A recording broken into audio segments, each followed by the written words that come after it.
읽습니다. 마태복음 9장 32절입니다. 그들이 나갈 때 귀신 들려 말 못하는 사람을 예수께 데려오니 귀신이 쫓겨나고 말 못하는 사람이 말하거늘 무리가 놀랍게 여겨 이르되 이스라엘 가운데 이런 일을 본 적이 없다 하되 바리새인들은 이르되 그가 귀신의 왕을 의지하여 귀신을 쫓아낸다 하더라. 아멘. 하나님의 말씀입니다. 자리에 앉아주시기 바랍니다. 기도하겠습니다. 하나님 아버지, 오늘 우리가 이 말씀을 받습니다. 그리고 이 말씀을 통하여 정말 귀먹고 벙어리 된 우리들의 영혼과 심령이 온전케 되기를 소원합니다. 아버지여, 하나님을 만났을 때 일어나는 이 역사들이 오늘 이 자리에 있는 주의 백성들도 간절히 사모하오니 오늘 만나주시고 그들을 통하여 역사하여 주시옵소서. 그리하여 하나님이 살아계신 분임을 우리가 목소리 높여서 열방 가운데 외칠 수 있는 주의 백성들 되게 하여 주시옵소서. 종의 입술에 나오는 말로 되어지지 말게 하시고 성령님의 은혜와 능력으로 전파되어지고 들려지게 하여 주시옵소서. 예수님 이름으로 기도하옵나이다. 아멘.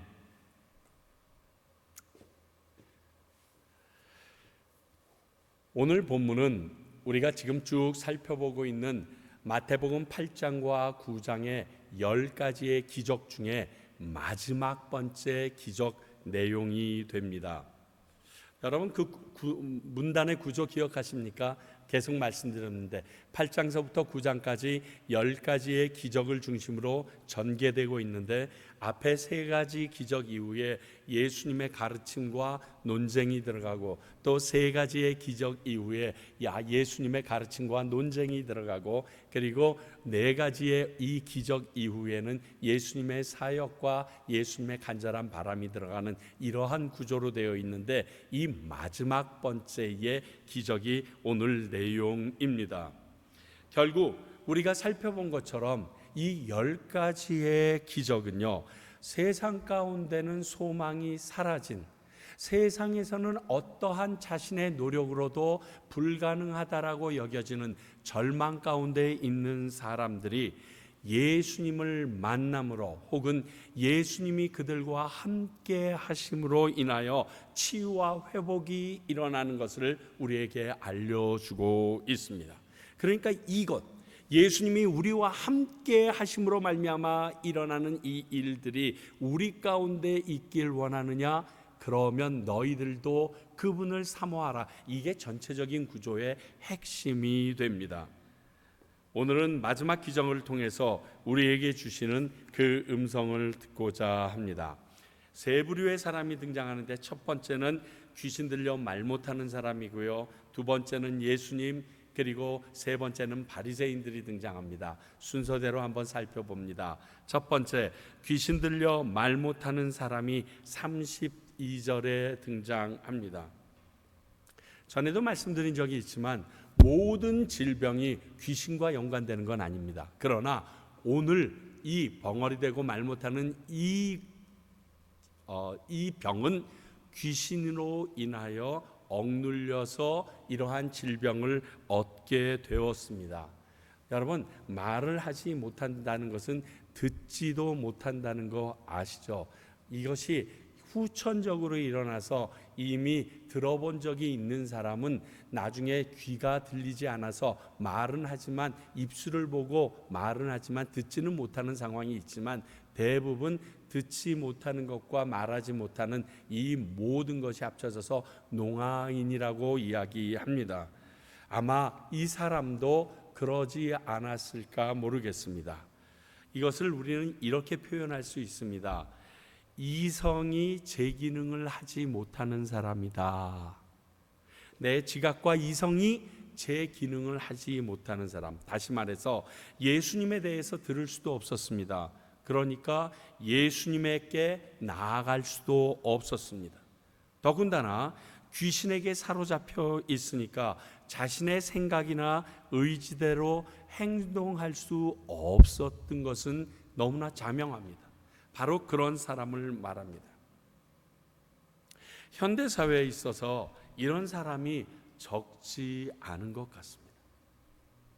무엇인가에 홀린 듯이 이성이 멈춘 사람처럼 행동하고 집착하는 그러한 자신이 어찌 살고 있는지조차 가늠 못하고 무엇에게 밀려서나 아니면 끌려서 가는 듯한 모습으로 살아가고 있는 많은 사람들이 있습니다. 직장생활하는 분들에게 이런 말을 참 많이 듣습니다. 아침에 나도 모르게 일어나서 나도 모르게 흔들려서 나도 모르게 회사 가서 일하고 나도 모르게 집에 돌아와서 누워서 자고 있더라고요.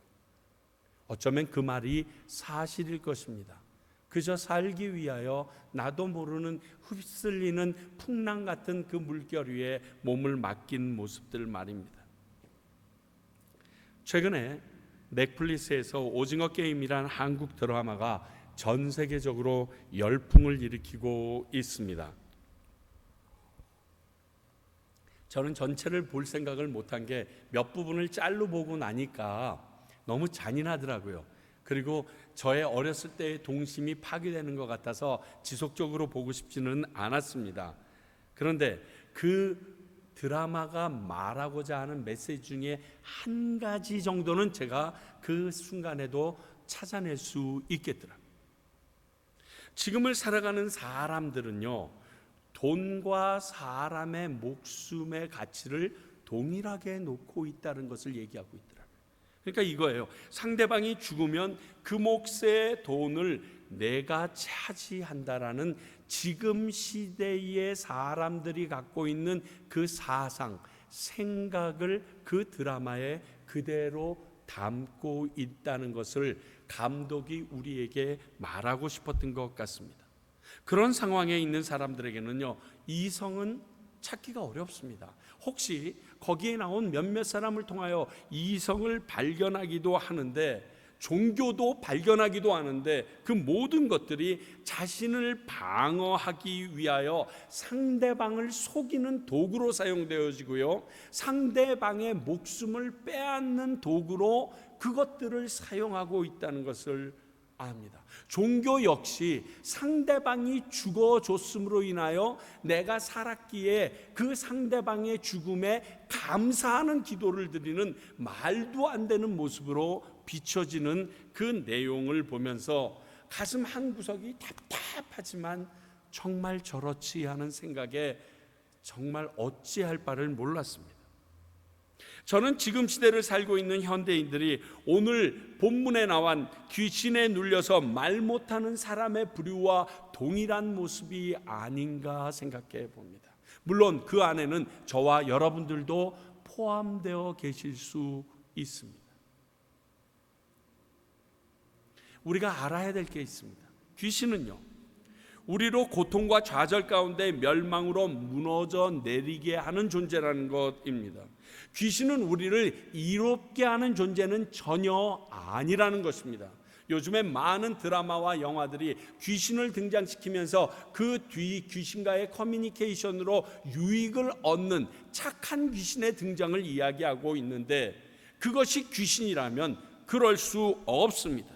사탄은 우리로 고통과 답답함에 빠지게 합니다. 그래서 우리를 억눌려 버리는 겁니다. 그러므로 오늘 치유의 기적 사건은 영적으로 억눌림에서 자유케 된 사건이라고 명명해도 절대로 틀림이 없는 바로 진단한 내용입니다. 이처럼 사탄은요, 우리가 넘어져서 일어나지 못하기를, 회복하지 못하기를 원하는 존재입니다. 그러므로 베드로전서 5장 8절을 보게 되면 그 악한 존재들은 우리는 우는 사자처럼 세상을 두루다리며 삼킬 자만 찾는 자들이고요, 그런 대상 앞에서 야고보서 4장 7절은 말하기를 그 악한 마귀를 대적하라, 그리하면 그들이 피하리라, 떠나가리라 말하고 있습니다. 그러므로 그 악한 대적들은 우리가 싸워야 될 존재이지 어루만지거나 함께 협상해야 될 존재는 아닙니다. 마귀 사탄과는 타협이 있을 수 없습니다. 그들과 상종함도 부질없는 소리입니다. 우리가 멸망의 구렁텅이에 들어가야 그들이 그의 할 일을 마치는 존재들이라는 것을 알아야 합니다. 오늘 그런 상황에 억눌린 한 사람을 주님 앞에 누군가 데려온 곳입니다. 사랑하는 성도 여러분, 누군가 이런 사람들을 예수님께 데려오는 일을 해야 합니다. 자신의 의지로 예수님께 나올 수 없는 존재입니다. 자신이 그러한 상황 가운데 있는 줄도 모르는 존재라 교회 가자라고 얘기하면 도리어 화를 내거나 너나 잘하라고 얘기하는 것 우리는 듣습니다. 왜? 영적인 모든 감각이 없어져 버렸기 때문에 그래요. 이럴 때 누군가 강한 손길이 필요합니다. 이게 아주 중요합니다. 이 일은 그 대상을 불쌍히 여기는 마음이 있거나 사랑하는 마음이 있어야 제대로 행할 수 있습니다. 상대방이 알잖아요. 저희 집에 얼마 전에 강아지 한 마리가 왔잖아요. 근데 얘가 내가 사랑하는지, 그리고 내가 얘를 쓰다듬어 주러 나가는지, 내가 교회에 출근하는지 다 알아요. 아니, 미물인 강아지도 이런 것을 아는데 내가 어떤 사람에게 사랑하는 마음으로, 불쌍히 여기는 마음으로 교회에 가자고, 예수님 믿자고, 그의 영혼을 위하여 나가는데 모를까요? 다 압니다. 전도는 이 마음이 가장 기본이 되어야 합니다. 지금 세상엔 이런 사람들이 너무 많습니다.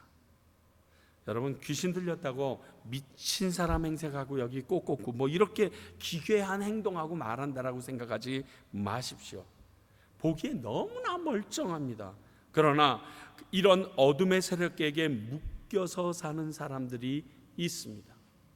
때로는 도박에, 어떤 사람은 게임에, 어떤 사람은 성적인 것에, 아니면 어떠한 연예인이나 무엇인가에 집착하며 묻혀서 사는 사람들이 다 여기에 속하는 사람들입니다.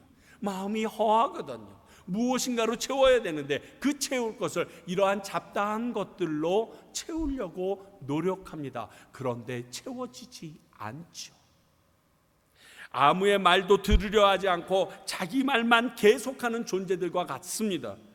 그것만 충족되면 살 것 같다라고 말하는 사람들입니다. 그러나 그러니까 예수님도 필요 없는 존재라고 여기겠죠. 그래서 이들을 그 눌린 그 무언가에서 끌어내어 오늘 이 사람처럼 예수님에게로 누군가는 데려와야 합니다. 그렇지 않으면 예수님을 만날 수 없는 환경이기 때문에 그렇습니다. 이게 전도입니다. 이분들은 예수님을 만나지 못하면 소망이 없습니다. 아니, 자기들은 그 길이 멸망의 길이라는 것도 모릅니다. 그러니까 더더욱 힘듭니다. 오늘 귀신으로 말 못하게 된 이 사람은 이름은 밝혀지지 않았으나 그 누군가의 도움으로 예수님 앞에 나왔고, 그러므로 말미암아 회복할 수 있었습니다. 사랑하는 성도 여러분, 저와 여러분들이 이 이름을 알 수 없는 이 한 사람이 되기를 원합니다. 예수님의 앞에로 누군가를 끌고 왔지만 예수님은 알아주십니다. 그분의 모습이 우리 안에 있기를 원합니다. 두 번째, 33절을 보면 예수님께서 하신 일들이 나타납니다. 그런데 오늘 말씀에서는요, 예수님께서 어떤 말씀을 하시거나 어떤 행동을 하셨다는 것이 전혀 나오지 않습니다. 그런데 귀신이 쫓겨나고 말 못하는 사람이 말하게 되었다고만 증거하고 있습니다. 이것은요, 우리는 귀신, 즉 악한 무리는 예수님과 대적할 수 없는 존재임을 알려주고 있습니다. 이 귀신과 예수님은요, 대결이고 자식구가 없습니다. 그런 수준이 아니에요. 특별히 다른 방법을 언급함 없이 예수님을 본 귀신이 바로 쫓겨나니 말하게 된 것이 그 증거입니다. 우리가 이전에 함께 살펴본 것 중에 5번째 기적이 뭔지 아세요? 예수님께서 무리를 피하여 바닷가 풍랑을 건너서 가다라 지방에 도착했습니다. 귀신 들린 사람들이 무덤 가운데 살고 있습니다. 그런데 그때 예수님을 발견한 이들이 자신들이 놀라서 소리치고 두려워하며 예수님한테 떠나달라고 소원했던 것 기억하죠? 예수님이 그때도 아무 말도 안 하셨습니다. 배에서 내려서 그 무덤가에 있는데 그냥 지나만 가셨는데 지들이 보고 귀신들이 보고 스스로 놀라고 두려워서 발작하고 돼지떼에 들어가서 몰살합니다. 이것이랑 똑같습니다. 어둠이 빛 앞에 견딜 수 없듯이요, 예수님 앞에 어떠한 어둠의 세력도 대항할 수 없습니다. 여러분, 이것만 기억하셔도요, 이 땅을 살아가면서 영적 전쟁에서 반드시 승리할 수 있습니다. 이걸 못 믿어요. 그래서 마음에 두려움이 있어서 영적 전쟁이나 내 마음에 두려움이 엄습하면요, 주저앉아 버려요. 나사렛 예수 그리스도 이름으로 명하노니 떠나갈지어다 한마디면 모든 것이 해결된다는 것을 믿지 못하고 있어요. 싸움이 안 된다니까요. 싸울 대상이 아니라니까요. 참, 그런데 우리가 수요일마다 함께 살펴볼 때 히스기야 왕을 살펴보면서 이런 내용이 있었습니다. 아수르의 랍사게라는 사람이 나타나가지고 이스라엘 백성들에게 막 이렇게 야지를 놉니다. 야, 히스기야 말 믿지 마. 그 히스기야가 여호와로 인하여 모든 것이 구원받겠다고 그랬는데, 야, 어떻게 우리의 힘, 아수르의 이 군대의 힘에서 여호와가 너희를 구원할 수 있겠느냐? 말도 안 되는 소리 말아라. 이 말을 듣고 이스라엘 백성이 흔들려 버립니다.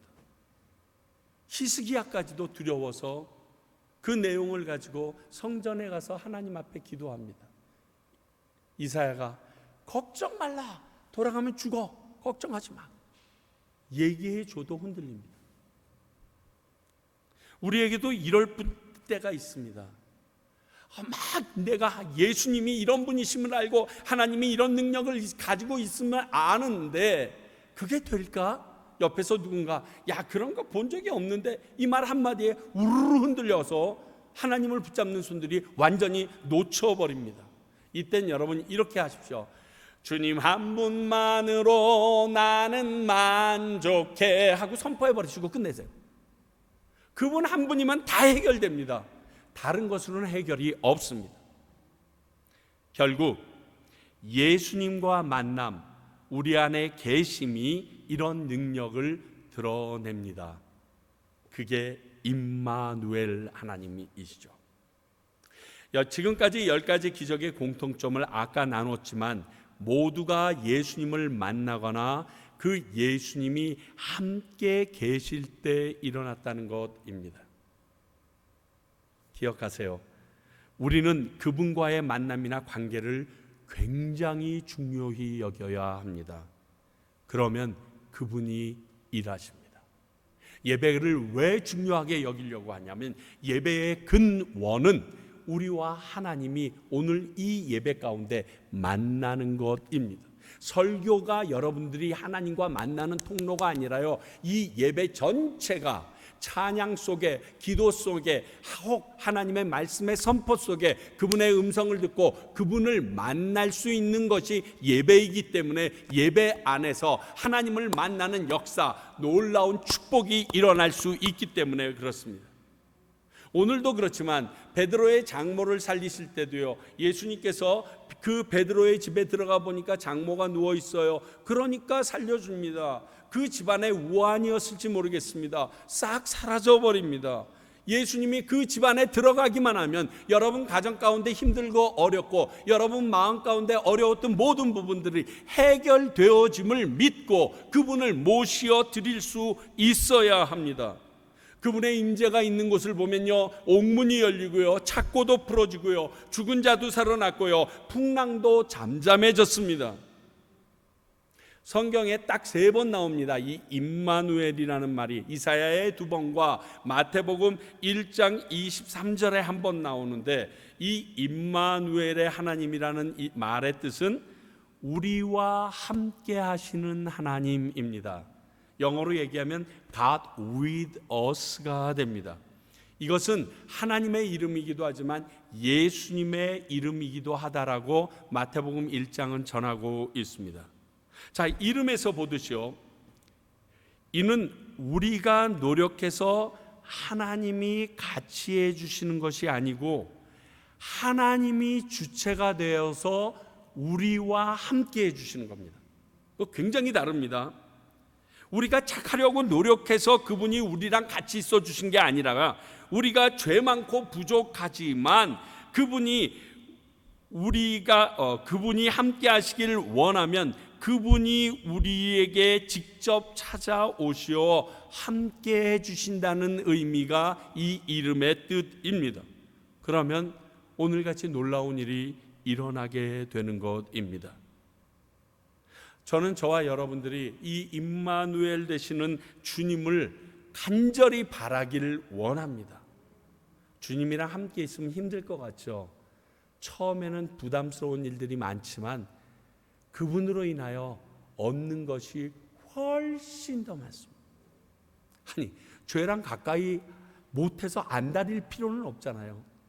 내가 죄 짓는 게 하나님께 걸릴까 봐 안 다린 것이 정상입니까? 비정상입니까?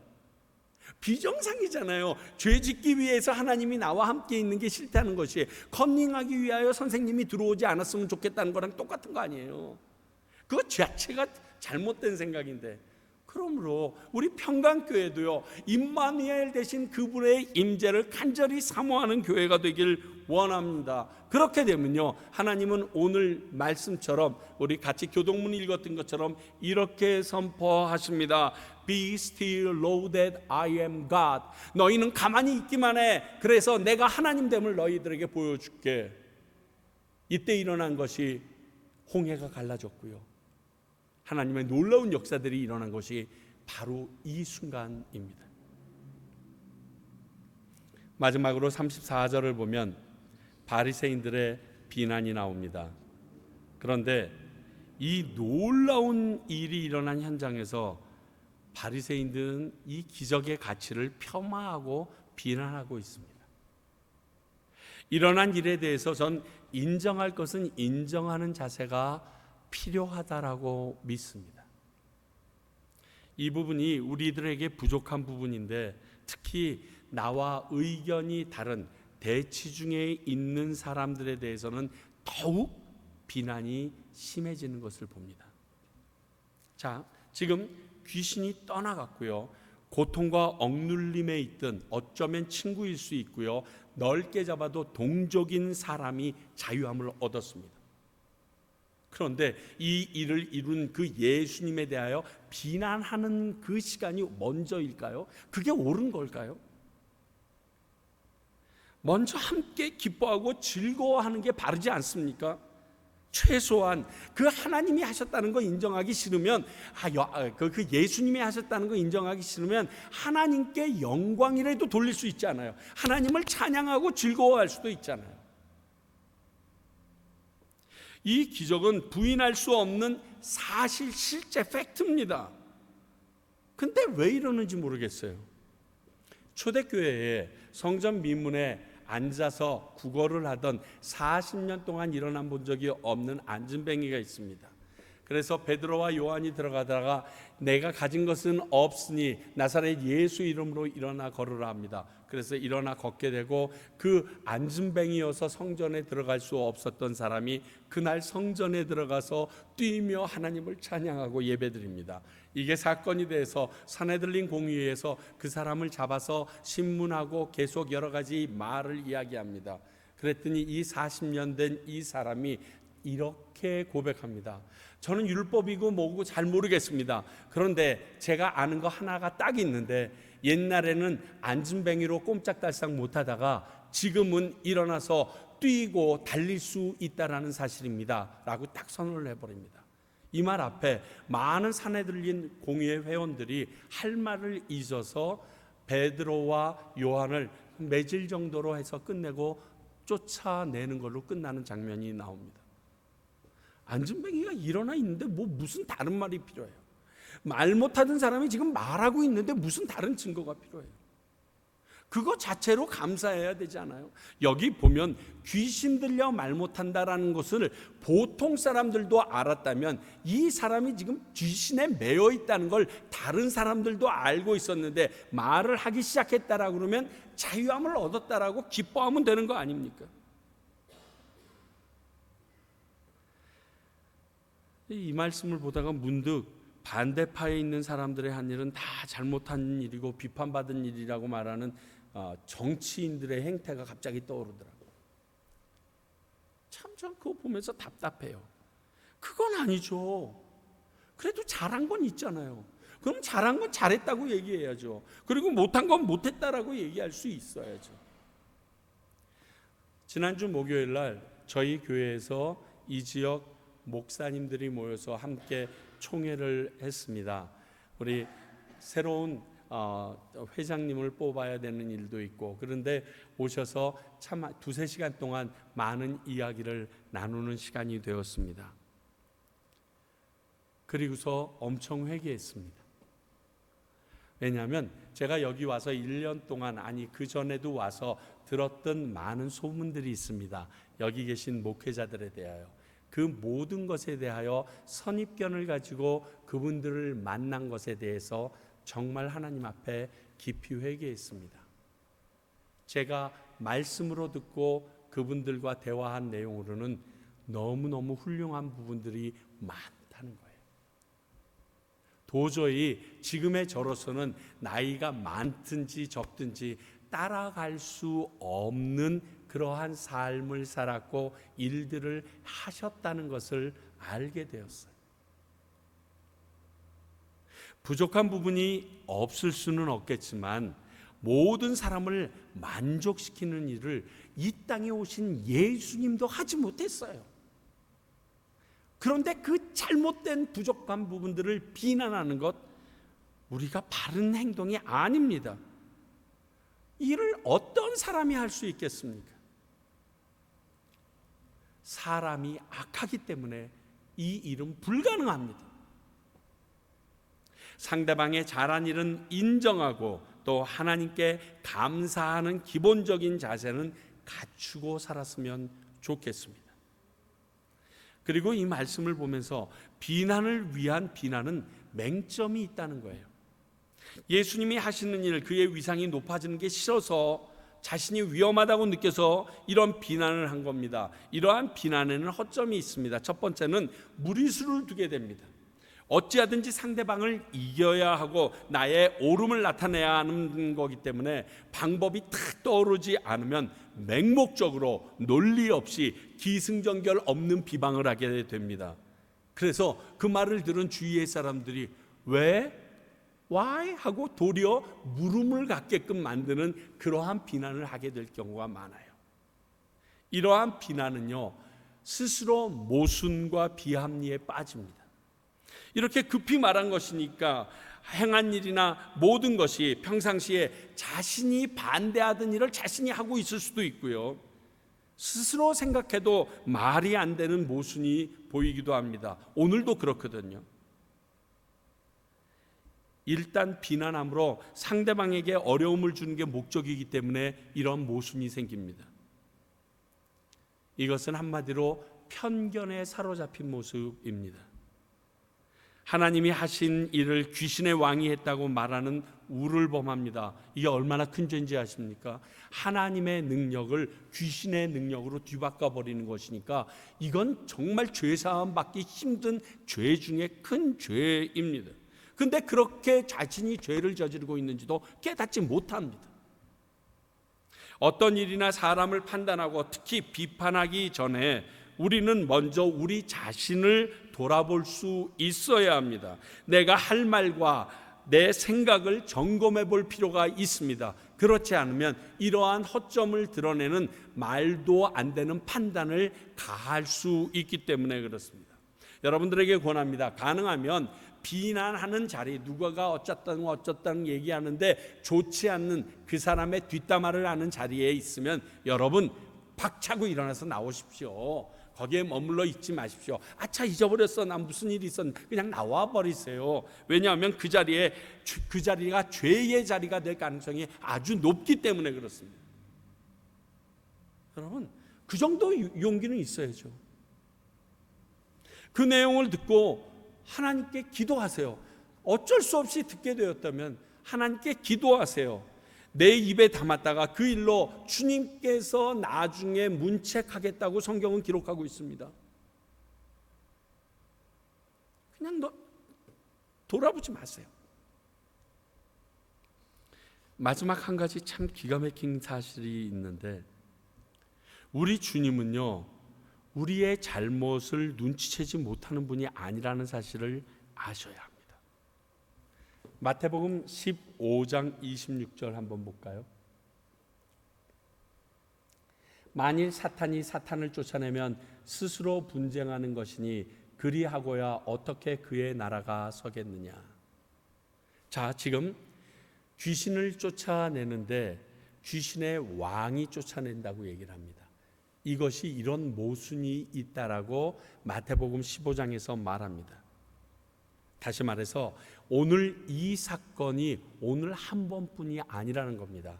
이게 병행구절로 마가, 누가, 요한의 다른 데서 나와서 연결이 된다라면 문제가 있겠지만, 같은 마태복음 안에 오늘 이 사건이 있었는데 15장에서 똑같은 일이 나옵니다. 그런데 다음번 15장에서 이 일이 나왔을 때 예수님은 그들 앞에 논리정연하게 논박하십니다. 이렇게. 그런데 오늘은 넘어가 주셨습니다. 사랑하는 성도 여러분, 우리가 잘못했는데 우리가 벌을 받지 않거나 예수님의 어떠한 대응이 없다고 예수님이 몰라서 내 잘못이 숨겨져서 넘어간다라고 착각하지 마십시오. 주님은 우리가 스스로 깨달을 수 있도록, 그래서 우리가 돌이켜 돌아올 수 있도록 시간과 기회를 주시는 것입니다. 이때도 경거망동에서 득세한 듯 행동하면 하나님께서 이거 모르셨나 봐, 이거 괜찮은 일인가 봐 이러면서 하면 우리 요즘 수요 예배에서 보듯이 이스라엘처럼 남유다처럼 멸망하는 길로 가는 겁니다. 결국 그렇게 되어져 버립니다. 양심에 화인 맞은 사람이 아니라면 우리가 지은 잘못이나 죄 압니다. 죄를 짓고 나면요, 괜히 남의 눈치를 봅니다. 숨습니다. 이것 자체가 내가 죄를 지었다는 증거거든요. 그런데 우리의 머리카락까지 세심받은 하나님이 넘어가 주시면 이를 은혜로 여기고 회개와 감사함으로 나가는 것이 맞습니다. 시편 32편 1절 보실까요? 제가 제일 좋아하는 말씀 중에 하나입니다.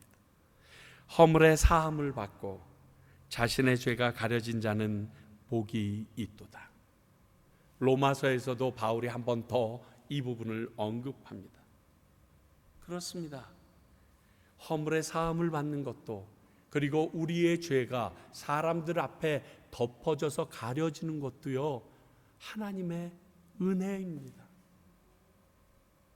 오늘 그 은혜가 이 비난한 바리새인에게까지 허락된 것입니다. 그러면 우리에게 허락 안 되겠습니까? 아니, 그 상황 아닐까요? 우리 모두 최소한 오늘은 이 은혜 안에 있는 사람들입니다. 그리고 이 은혜를 계속 누리기 위해서는 그때그때 죄를 회개하고 하나님 앞으로 돌아갈 수 있어야 합니다. 생각해 보십시오. 안 그렇다면 우리가 이 세상을 살아갈 수 있겠습니까? 이것을 은혜로 알고 살아가는, 그리고 이 은혜를 충만히 누리는 저와 여러분들이 되기를 소원합니다. 기도하겠습니다. 하나님 아버지, 감사합니다. 오늘 이 귀한 말씀을 통하여 내가 오늘 이 자리에 있을 수 있는 것이 하나님의 은혜이고 내 죄를 가려주신 하나님의 사랑인 것을 다시금 확인합니다. 아버지여, 오늘 이 자리에서 예수 그리스도를 만나고 당신과 함께함으로 내 안에 역사하시는 모든 것을 누리고 싶습니다. 도와주시고 이루어 주시옵소서. 예수님 이름으로 기도하옵나이다. 아멘. 우리 모두 자리에서 일어나셔서 마지막 결단 찬송 주님 앞에 올려